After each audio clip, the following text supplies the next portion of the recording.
Good morning, everyone. Welcome to Pod TV's daily news show, World Edition. Today, Mark is out and about.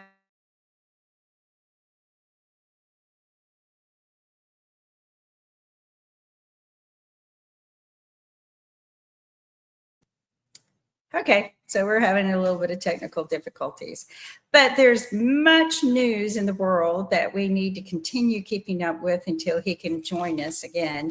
So one of the big news items is about Anthony Carmelo and Austin Metcalf. And today is the closing arguments of that case.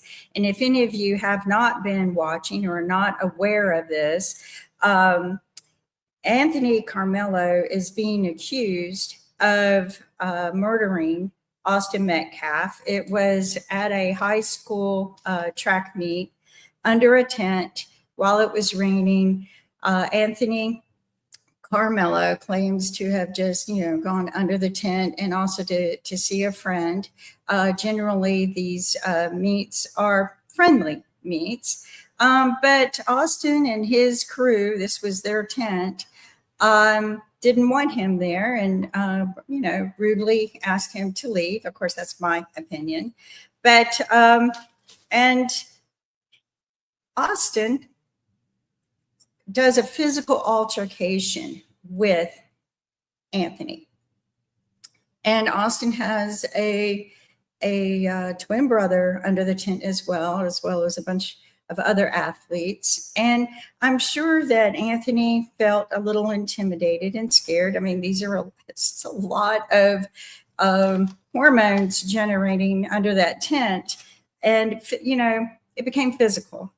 And, video has shown and there have been testimonies that Austin physically assaulted Anthony. Whether you want to call it an assault or not, by law, anytime you physically grab someone or push them, that is a physical assault, especially if it was intended to create fear or to, take authority and make them do something they don't want you to do. That's abuse.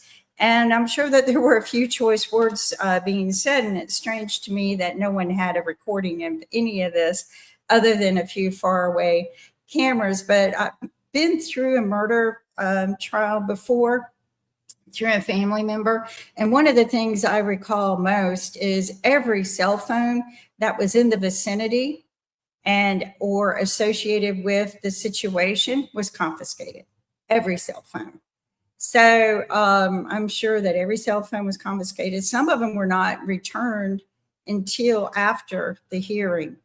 You would think that they could download everything that they need and give it back, but they generally don't. But I don't know how Texas does things.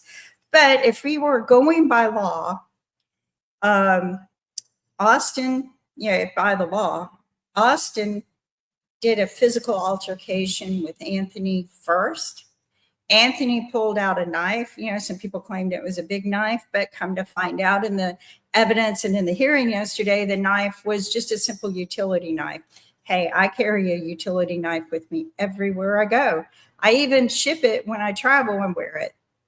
It's usually I use it to open up packages, cut screen. If I see an animal tangled up in the ocean in a net, I've released the animals. I mean, it's a utility knife, and they have purpose on tracks to use utility knives to cut tape off of things or, but it wasn't a knife intended to kill. I'll put it that way. It wasn't a switchblade or anything like that. I feel like even though everyone says, oh, Anthony was big and he had nothing to fear. I mean, you've got a lot of hormones underneath that tent, a lot of muscle from another side. There are different stories. I would love to see the video evidence that they have, but apparently there was a circle or a half circle that was going around Anthony Carmelo, and he pulled the utility knife out because he had told the guy, touch me and you'll find out what will happen. And Austin grabbed him. Some testified that it looked like a scuffle. And Anthony stabbed him with the knife. Now, Anthony did not believe, according to some of the witnesses, that he killed him. I think he just thought he made him back off and maybe scared the other people from coming towards him. But apparently somebody had said, hey, what's going to happen if you killed him? Your life is ruined. And he said, I don't think I killed him. I don't think I killed him. Then he started crying, according to the witness. Now, we are not allowed to see the video of the hearing. And the reason is the hearing is mostly of minors testifying. This was high school. So, you know, Texas law, when I said that this should be based on law, there's two elements here. One, or three actually. Anthony Carmelo was physically assaulted first by Austin Metcalf. I'm not saying Austin was wrong, but I'm just saying this is the course of the actions that happened. So you have that. So the physical assault was first by Austin. Then you need to ask yourself, did Anthony have any reason to fear for bodily harm or even death? I mean, you know, some punches from these big guys could kill him or permanently damage him. So did he have reasonable cause of fear of bodily damage or death? And I think he did. I think that the hormones were high and he just wanted the guys to back off of him. There shouldn't have been any of this going on anyway, because Austin was not security. If he didn't want somebody there, he should have gone to the coach or gone to security and said, hey, we need to get this guy out of here. But he didn't do that. He took matters into his own hands. And so the third thing is the stand your ground law in Texas, okay? And we've seen the outcomes of the stand your law ground many times, where the person who murdered or killed the other person but was accused of murder, it was washed clean because it was not murder. So because the person had reasonable consideration of bodily harm, they could consider that they could have been bodily harmed, and they stood their ground.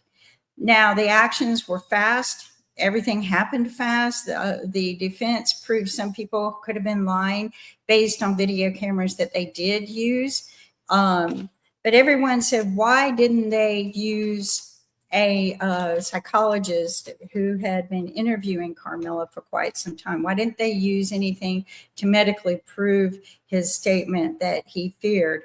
And his statements on stand didn't make him sound like he had any fear. But you have to remember, you're telling a story from when it happened. There's a lot of things that have changed in a year. Maybe he's regained some confidence in the way he words things. But be in that tent. Put yourself in those shoes. All of that adrenaline going on. Probably some heated words going back and forth. Probably tired of getting beaten up attitudes, or I don't want to get hurt, and just back off. Again, it was not a switchblade or meant to kill knife. It was a utility knife. And I just want to get this out there because I did sit and listen to the both the prosecuting side and the defense side review points. The other situation that's big on news is Steve Polly fired from CBS 60 Minutes. It's really sad. We will miss you, Steve. You've given 30 plus years to journalism. I hope that you continue. Come work with us. Come work with us. We could use your quality of journalism. But he was fired because he refused to the censorship for Trump. He refused to speak the words that they wanted him to speak that would make things go Trump's way. And so he was fired. So CBS is not in truth and journalism. Nick and I have had experience with them as well. And then there's the U.S. and Israel join their military. So there's a lot more news. We have people from around the world. One of the things I love about our show that join us every day. And I'm going to bring them on. We have Dr. Sharif. Good morning, Dr. Sharif. How are you doing? Muted. All right. Unmute. And then we have Rick Rosner from California. You mentioned assault. You don't have to touch somebody to assault them. I worked the door of a bar, a huge bar, and one of my jobs was to catch people. You're not in California, you're not allowed to leave with an open beverage container, a bottle or a cup. And if I saw somebody walking out hiding some booze under their jacket, if I moved to try to grab the bottle from them, that was assault. And the people walking out with the booze knew it, and they say, and so I had to back off. You don't, as long as you make a threatening move to somebody, that's assault. Mm-hmm. Yeah, I mean, anything that appears threatening.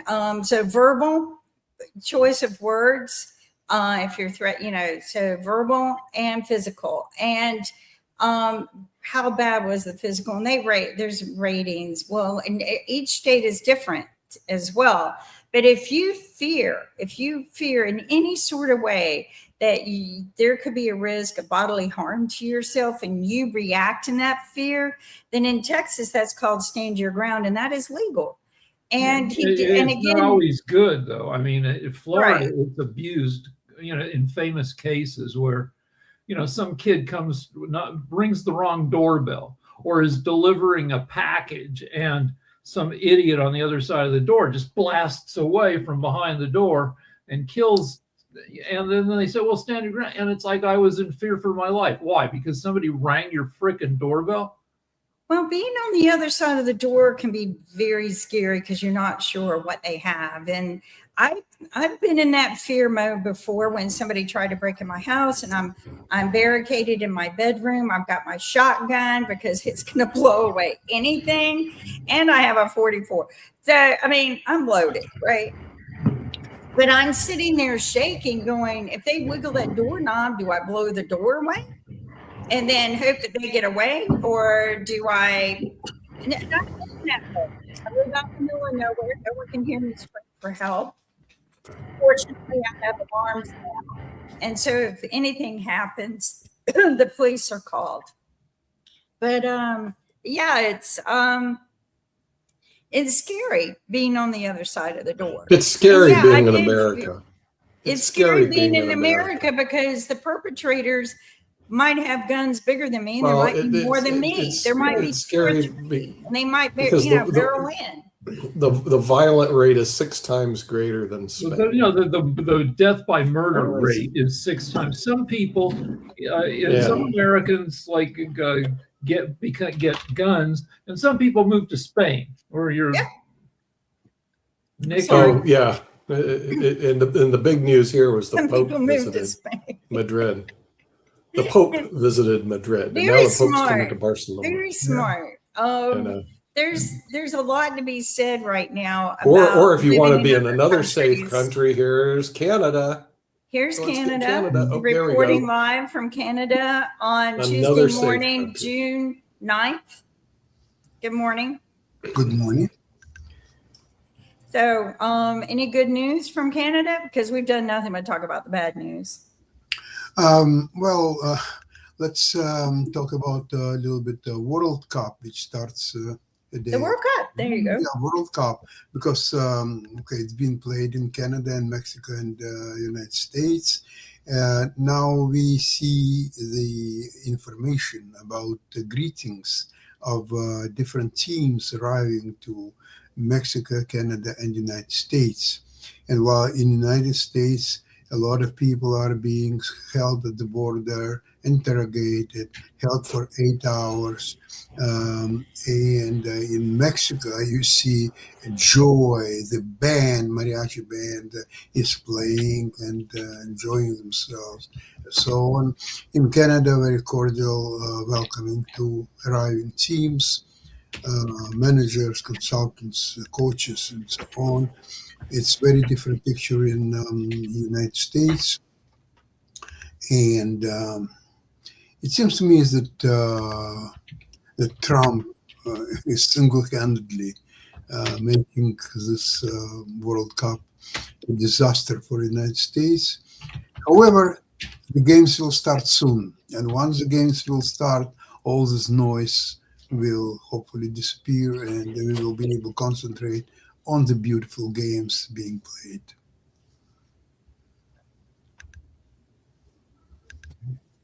Okay, well, that's pretty good. Let's see what's happening in Bangladesh. I did check the murder rates out in Bangladesh. It's half that of the United States. You're twice as safe being in Bangladesh than you are in the U.S. So once you come over here, your odds of getting violent crime doubles compared to the U.S. It was like 5.3 in the U.S., 2.3 in Bangladesh, and 0.06 in Spain. So And just Bangladesh, remember that, Dr. Sharif, you're in a safe country compared to the wild, wild United States even of in America. like Dhaka, Bangladesh is, I don't know, a mega city of what, 15 million people. So everybody's Yeah. up against everybody else. Even in those No, conditions, lower murder rate.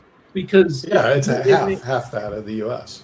The U.S. is a very violent the country. next 2 years, there at the rate that people buy guns, there will be an average of 2 guns for every adult American.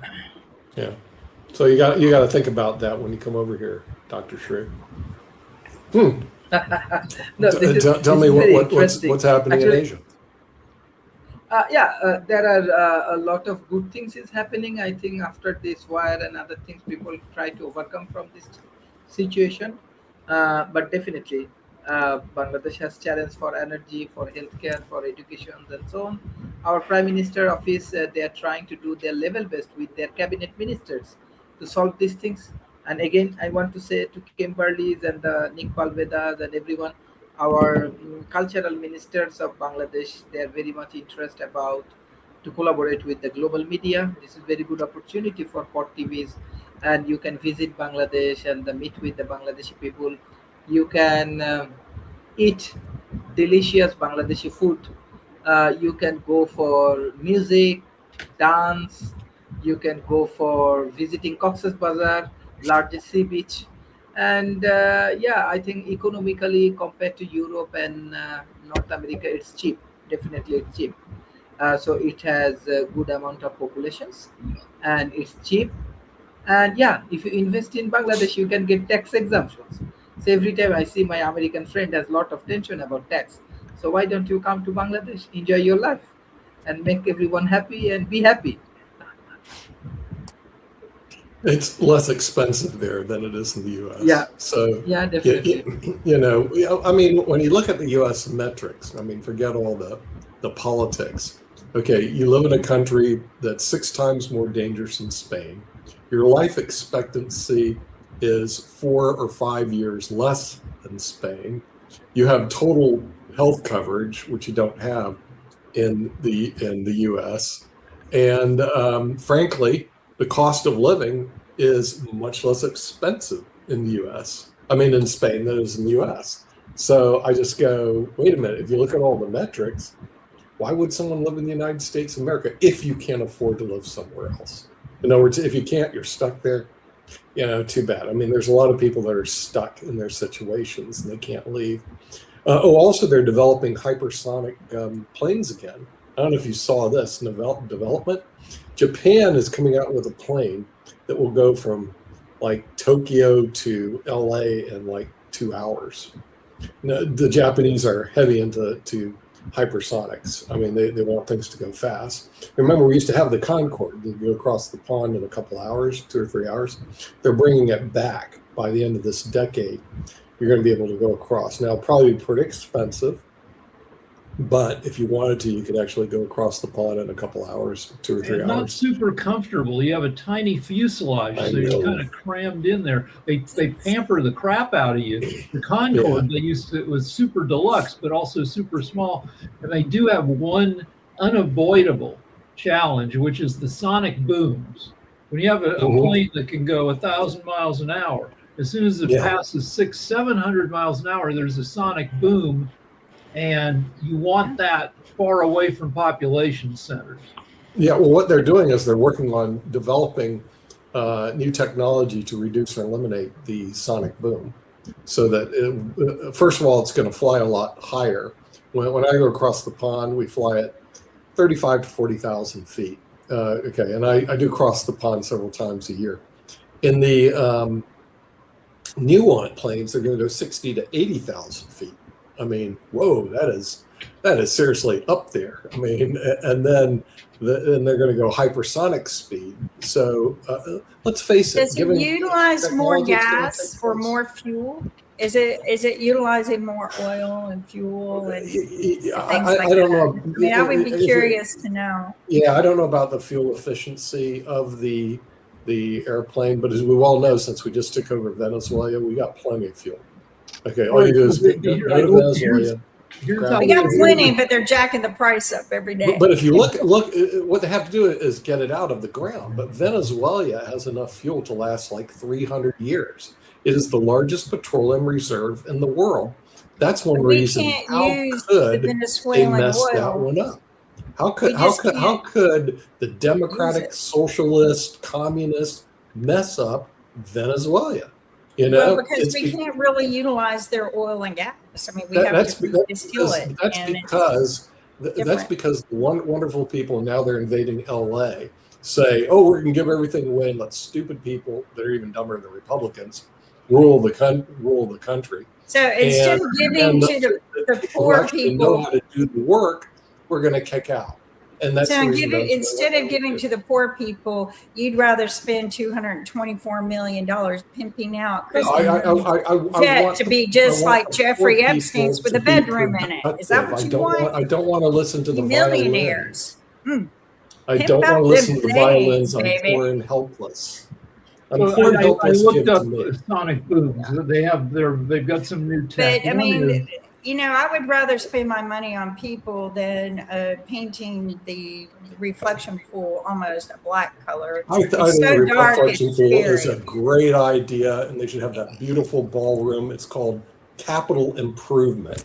The only people against it are people that aren't interested in Hey, improving. this is what I their gotta surroundings. say. If You know? Trump can go to the Madison No. Square Gardens without a ballroom security around it and go sit in there, then we don't need the ballroom and But security. every around president does that, as we well know. And the thing is, No, none no, of that not will every grow. president. Pope has a Trump big was more the deal. first Let me president to interject. go Let me to- interject real quick, Nick. You don't even The believe Pope what you're saying. has You the can't Pope. believe I it. don't know if you saw the Pope Hold on, here hold on, in hold on, hold on. Madrid. You're not They gonna had a overtalk me. I'm Popemobile. gonna They keep on had talking because shields too. you gotta let I other love people the talk. Because Popemobile. this way, Nick, you know I like to Whining. talk and I will keep on going. Whining I can about keep on stuff. rambling. We'll have the rest of the 50 minutes. Okay, if you want to whine, go ahead. Hey, I okay, actually have an I'm not going on appointment mute in either. about a You're gonna couple have to minutes. keep I'm on gonna have to talking. leave. We're You just can gonna have a whine all problem you here. like Hey, to, look Toby. outside. I can look out the So window Nick- right now. My back Nick, window. okay. You can whine all you Now, like. I Nick, got a okay, client Nick, now appointment coming take a up. break. Take a break.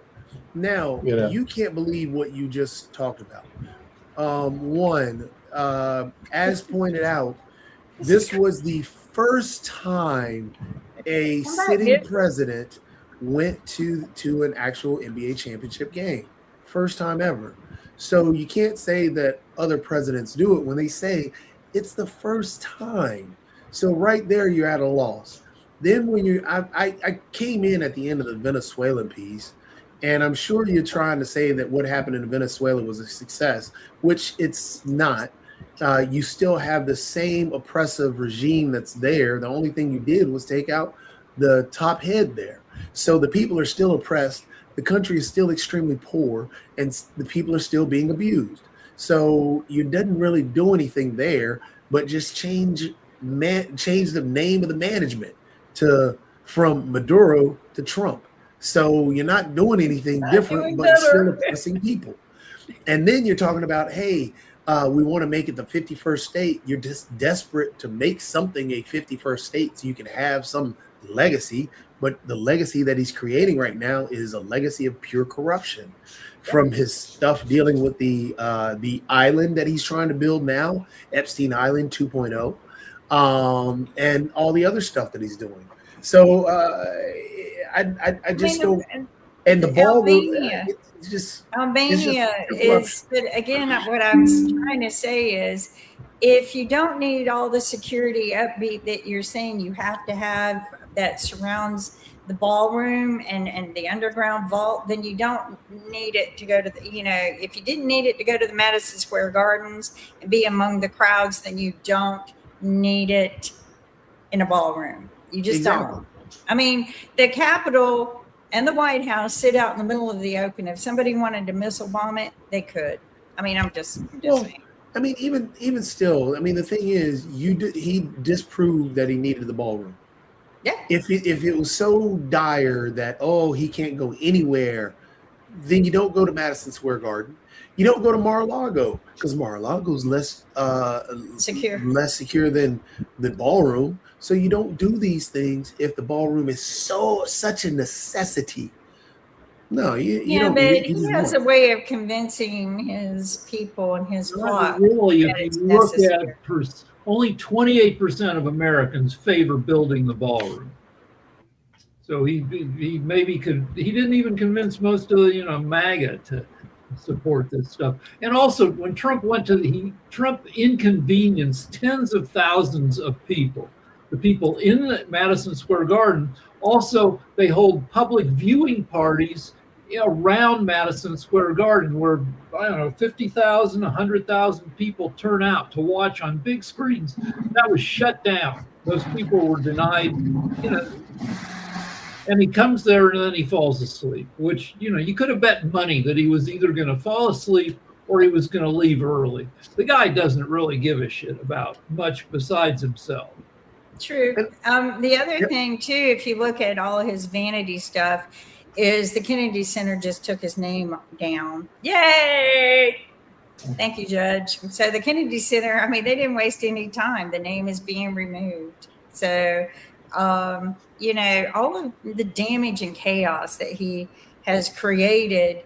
And everyone says, well, he's getting a lot done. Well, you can give a kid a box of crayons and he can get a lot done coloring up your couch, your sofa, your furniture, your walls. Doesn't mean it's good, right? Just last night I was talking with Canadian Corner, my friend Scott, and about what makes a good president. And the mix is different for every president.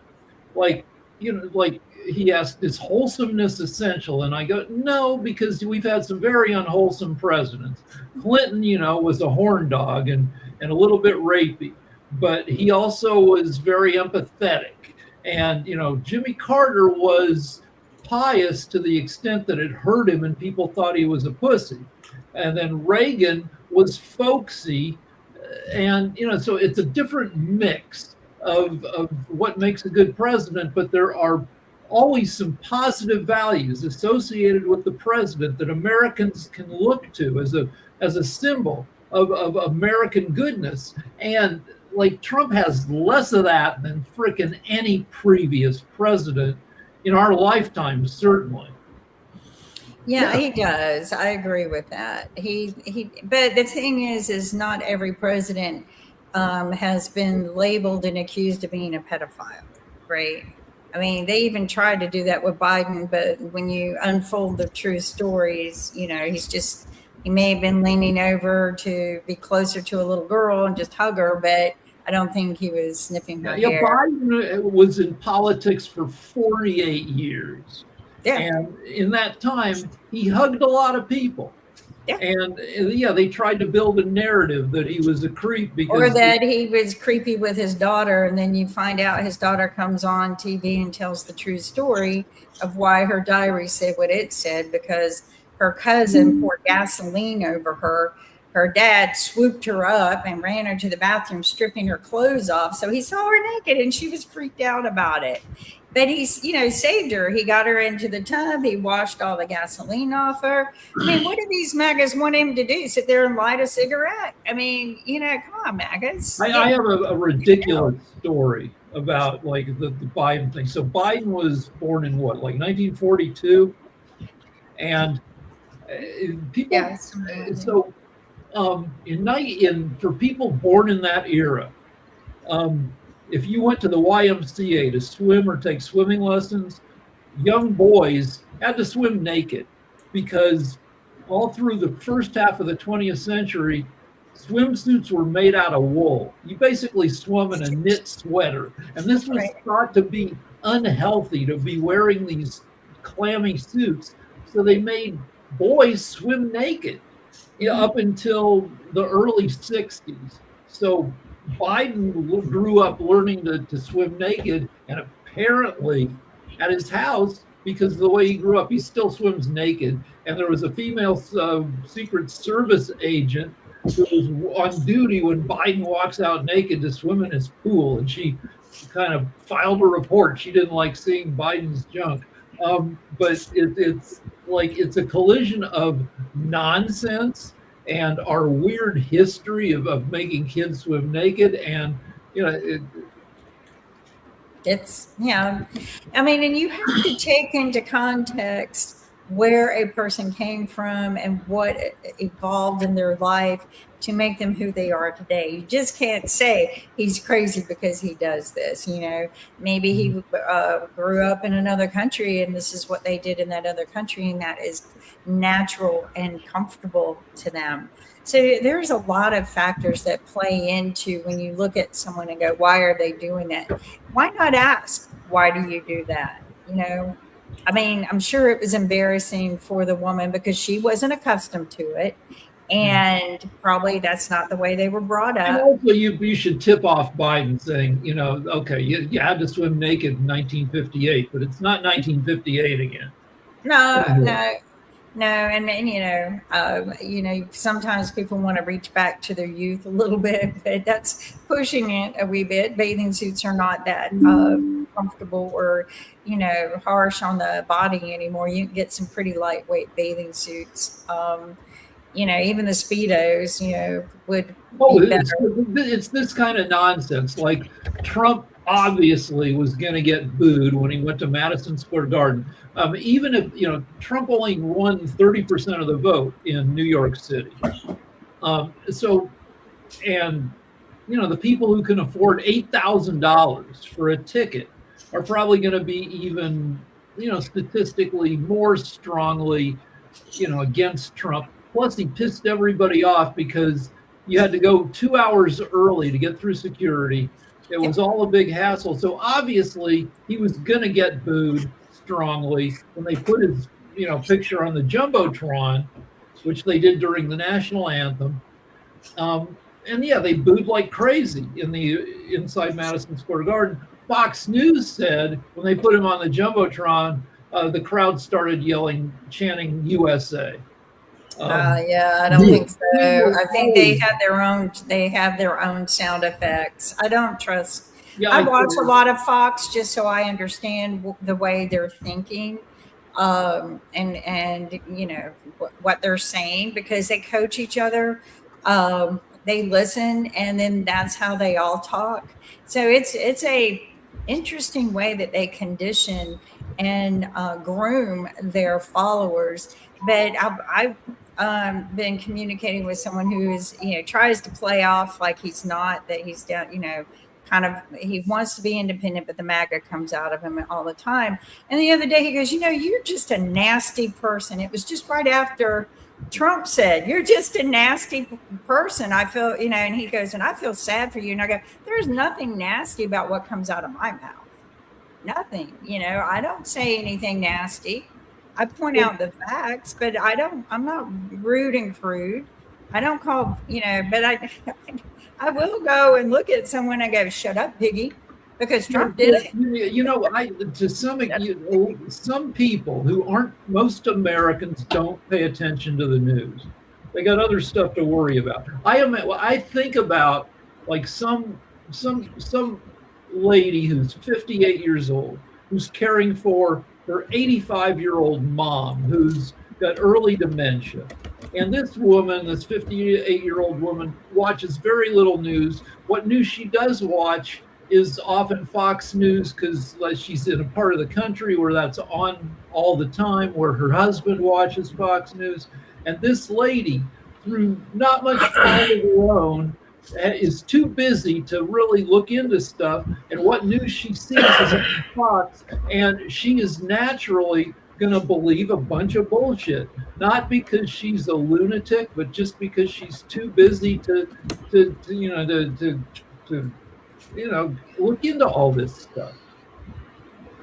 Yeah, I mean, it's going to be hard to analyze why people lean towards a convicted felon accused Yeah, but pedophile to be a their lot of people leader. don't even know about any of this stuff. Like, Yeah, they do. They say they don't. They go, "Oh, I don't ever watch the news." Well, don't give me that bull, because what comes out of their mouth, later is everything that's bad against Democrats. Well, if you didn't watch the news, how did you know all of that?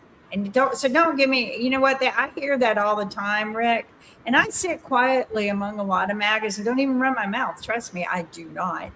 And it's not that I'm afraid. It's just I don't want the conflict. But I sit there and I listen to them and they go, "Oh, we don't ever watch the news. We have no idea." And then, 45 minutes later, it's Democrats this, Democrats that. And I'm going, well, if you don't watch the news, how did you know all of that? let Sasha have the thing to say. Yeah, it's Sasha. Well, actually, Sorry, I my wanted eyes to are- talk about something different, but since you're talking about this stuff, I'll tell you, there are very important developments in the investment world that we all have to be worried about it really, really a lot. You know that on Friday, biggest IPO in history of SpaceX. Oh, yeah. SpaceX is not a new company. They've been around since 2002. And as last financial figures, they show they're losing $5 billion. But the losses are coming not necessarily for all company, because it has three divisions. One is their rockets, missiles, which is not profitable, but it's okay. It's developing and so on. Then the gem is Starlink, which is spectacular. It's profitable, and if that would be alone, that would be probably the greatest IPO since Jesus Christ, if you want. Now, but there is a third division, AI, which is losing as much money as the other divisions are making and more, because the total loss for a company, $5 billion. So normally, you being prudent and study financial statements, you would decide that, well, you know what, probably I will not buy this IPO because it's risky, because the company is losing money or so on. The trick is that American markets, they completely change the rules of company being eligible in NASDAQ 100, S&P 500, and so on. Why is that important? They changed it just a few days ago, a week ago maybe. It's important because there is such thing as a passive investment.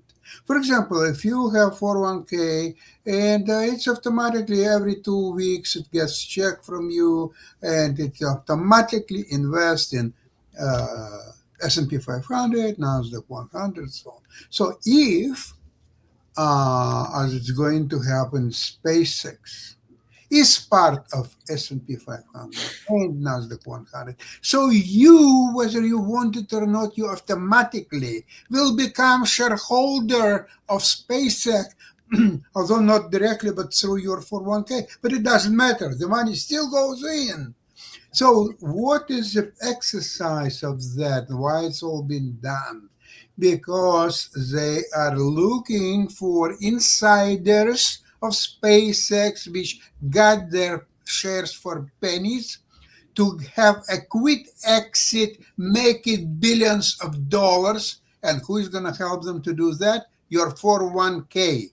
So this is absurd market manipulation. It's absurd taking advantage of American people who don't have time to think about it or do anything about it.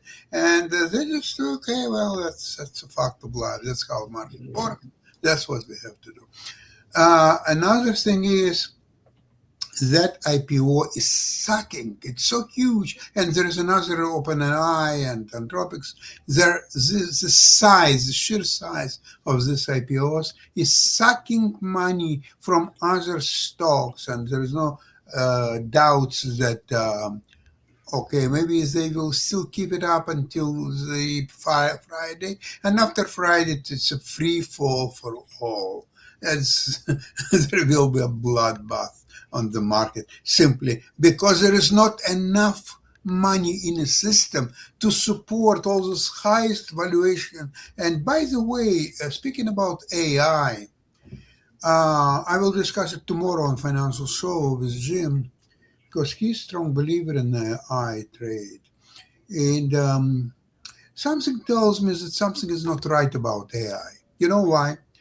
The trillions of dollars are being spent. No money are being made on AI yet. And it will take a lot of time and further investments to start making any money. But you know what? When it's happened with, if you remember,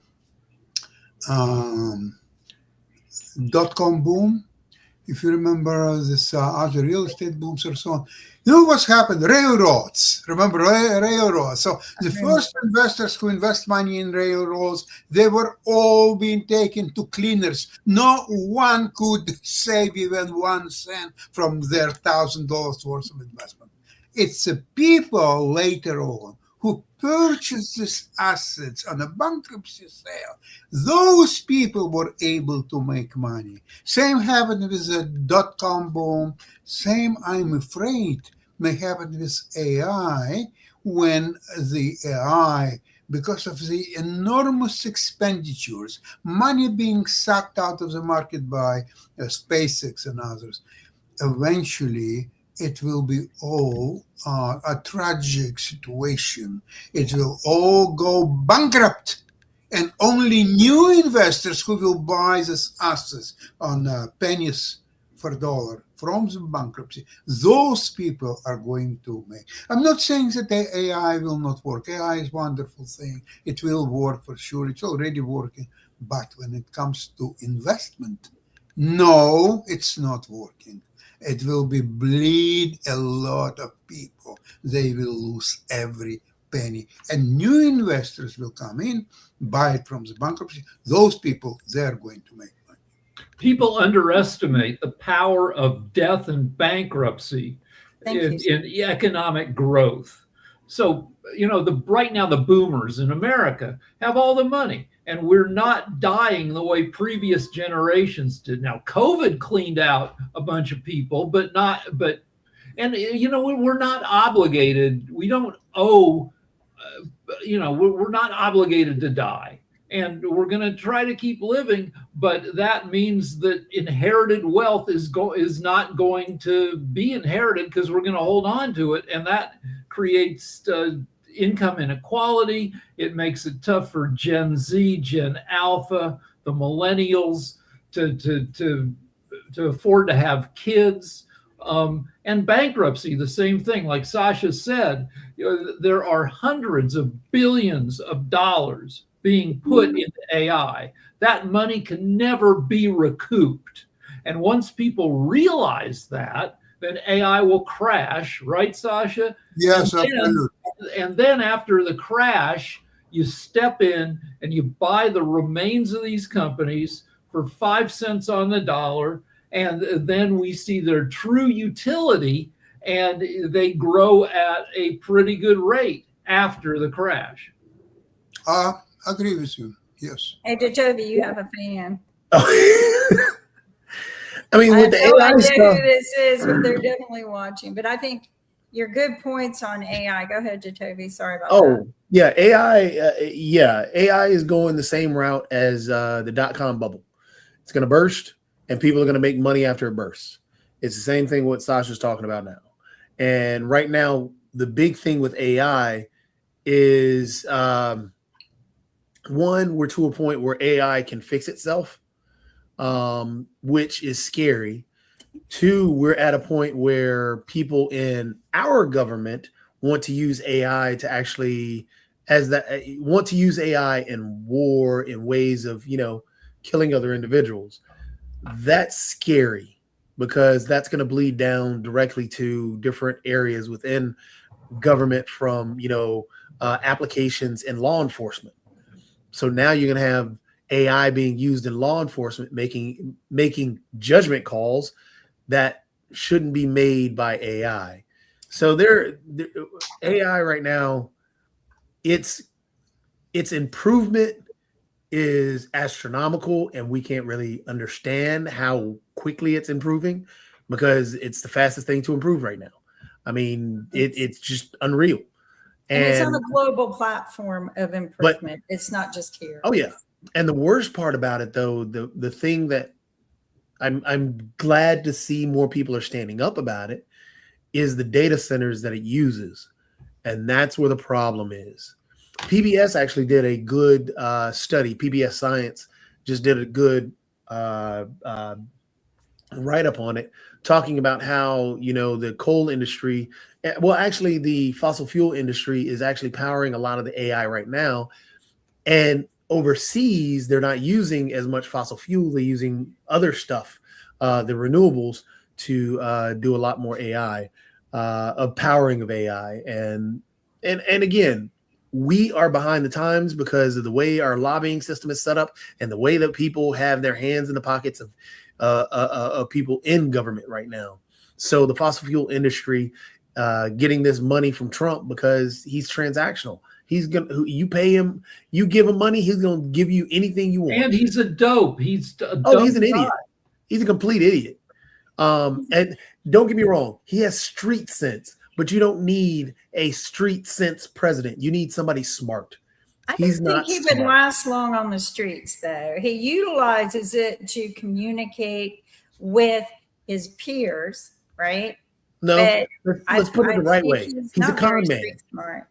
He's a con man. He is very much a con man. He knows how to make you believe that he's going to do everything for you that he possibly can. So, I just saw an article this morning on how China is going to beat us at data centers. They're building an underwater energy plant, because with AI, the deal is the way you use water in AI is you're doing, billions of computations an hour, trillions.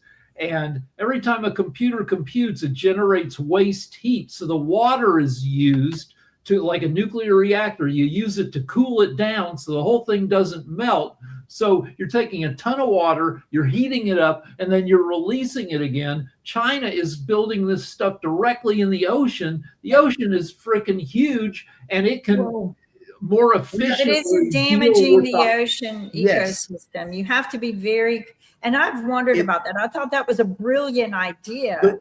But I mean, you have to wonder if it's damaging an ecosystem of a pond or a lake or the aqua filter. What kind of damage is it doing? And it probably will, but it is maybe less so than what we're going to be doing with data centers. Well, if they're taking water from the ocean and running it through a coolant system that's in the ocean and back out, maybe the contaminants that are attracted into a cooling system isn't there as bad as it is. AI doesn't make contaminants, really. AI just heats up water. If it evaporates, it concentrates whatever junk is in the water. Then when it's released into your water table, then that concentrated junk pollutes your water table. But if it's ocean to ocean, maybe there's less of that going on. No, it's still wastewater. It's still, and that's the problem. There's some waste, but what are the toxin levels? I would be interested in measuring the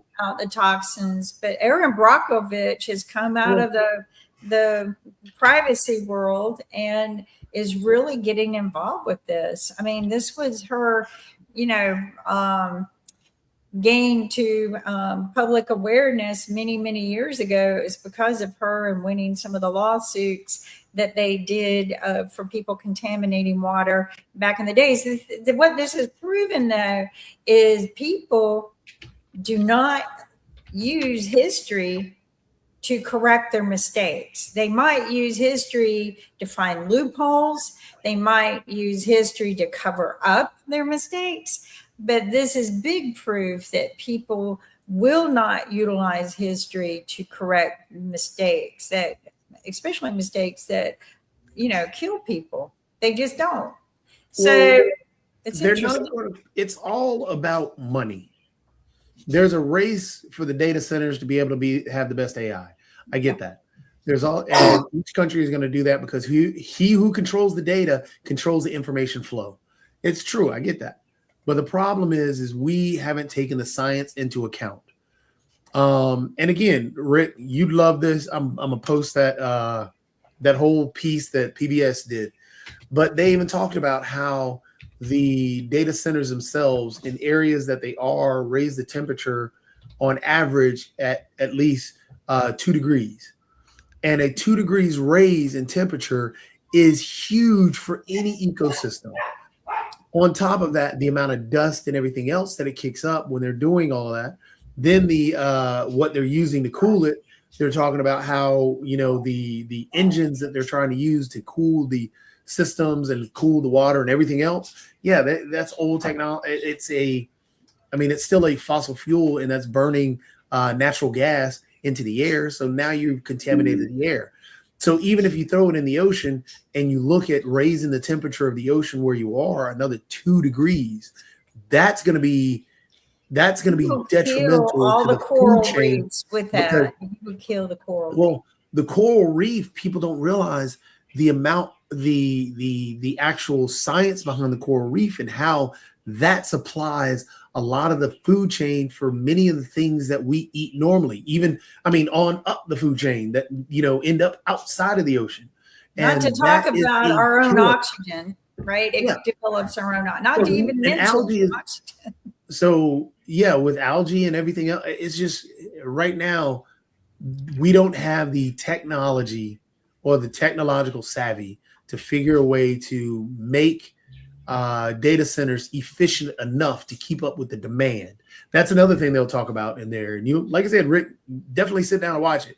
Well worth it. You too, Sasha, because You know honestly, what? talking about stocks and data. Let's The data send centers it are to Sean. Send the One link way- to Sean and let Sean put it on our network. All right, so there is a way to reduce the cost and pollution of AI, which is narrow AI versus general AI. So the tech billionaires love the idea of advanced general intelligence, making an AI that's smarter than any human on Earth. And AI, these giant models might already have a higher, might be better at IQ tests than anybody on Earth, which is pretty and crazy and incredible. It's also extremely useless. I'm really good at IQ tests. I'm freaking useless. What do? I yell with you guys every morning. I barely get dressed. It's not like I'm changing the world in any particular way. And ditto for AGI, for super intelligent AI. What is its purpose except to stroke the egos of billionaires? However, specialized AI for specific tasks, it uses much less computation. It uses just fewer resources by a factor of 10 to 100 and is actually practical. When I'm sitting here asking Google like 50 questions in an hour while we're talking, I'm using narrow AI. I'm not using like huge computational resources.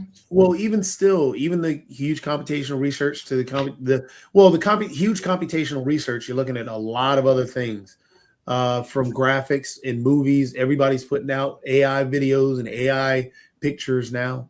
But even when you're doing the searches, that's still causing a chip in a motherboard on a data center to create heat. All right, so here's what AI says about that. Asking AI like ChatGPT 1,000 questions generates a carbon footprint roughly equal to listening to 1 hour of streaming video. So it's not nothing, but it's not as wasteful as using. Well, and this is where we kind of get into trouble. So say you're listening to that one streaming album for however long it said, but now add in another million people doing the same thing. Yeah, no, it generates a lot of waste. It The amount of water resources. It generates waste heat, and we haven't even talked about that yet in terms of global warming. Yeah, And that's why I said, yeah, in that PBS video, and that article they were talking about, yeah, it raises the temperature with data centers in that area. It raises the temperature around that location. Not just, I'm not just talking about like right up against the wall. No, I'm talking about the location that it's in. Raise it 2 degrees. Right. I Well, would and you be think glad about if there the would be volume. more Hold on, let Sasha get a word in here. Canada, because the last winter was brutal. It was like in the last 50 years was nothing like that. So bring data centers to Canada, right next to my apartment. Conta. I would be glad to have more of those. So my buddy who does AI says that by the end of this year, we will have AI, brains that are roughly as powerful for practical purposes as an LLM that fit inside a PC.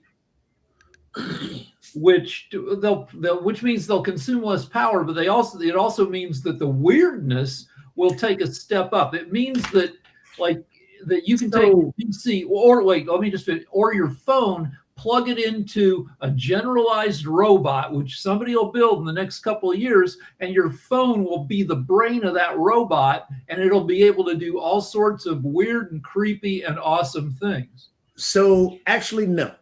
The thing is, and this is where you have to think about it. If you're talking about just your phone doing a bunch of computations, already when your phone does a bunch of computations, what happens? It gets really hot. This is what the problem is with the phones blowing up and people talking about it burning their leg or burning their hand. They can't even touch it. And that already happens. And that should tell you right there, in a phone size, that's not going to happen for umpteen million years. But also to do the amount of computations you're talking about, that has to go to a server-side system. You're not going to have anything the size of a phone to, hey, we're going to plug it into a robot and let the robot do it. No, that's just, if you're looking at that can happen right now where people run programs on their phone, plug it into something to allow that to do that. That's already there. We already have robots to do that. But to do the AI portion of it, those are computations that go to servers. And those servers and those chips have to be upgraded to be more efficient themselves, which they're doing. But the problem is it's not going to be able to keep up with the demand to do that. So if one person gets a robot, then you're going to have somebody who wants to keep up with the Joneses, and they're going to get a robot. Then another 15 others are going to get a robot. Yeah, but okay, so we have computations based off that. All right, but what that means is things are going to get weird. And if you own like a warehouse and you buy one of those devil dog robot bodies and you can power it off now you're going to have to cool the phone. You're going to have to need some cooling system with a bunch of fans blowing on the phone. But you put your phone, make that the brain of your security dog. That's a scary ass robot. Well, honestly, that can be done right now. But that's not what we're talking about with AI. What we're talking about with AI is your phone is going to have to connect to a system, a network. And on that network is going to be able to manage and maintain and do everything else. So once you're connected to that network is that data center. And that data center is what's doing all the computations. Your phone kind of, because your local machine can guess. They call it, what do they call it? Local inference. That is, inside the phone, it's guessing what the AI would tell it to do, and so it can put out the guess or work up off the bit while it checks with the server to confirm that. It's like when you're trying to talk to somebody on Mars, like it might take 9 minutes to talk to Mars. It's a terrible conversation unless your local thing simulates what the person might say to you and then checks with the person on a more long-term basis. There's going to be all sorts of game playing with this stuff.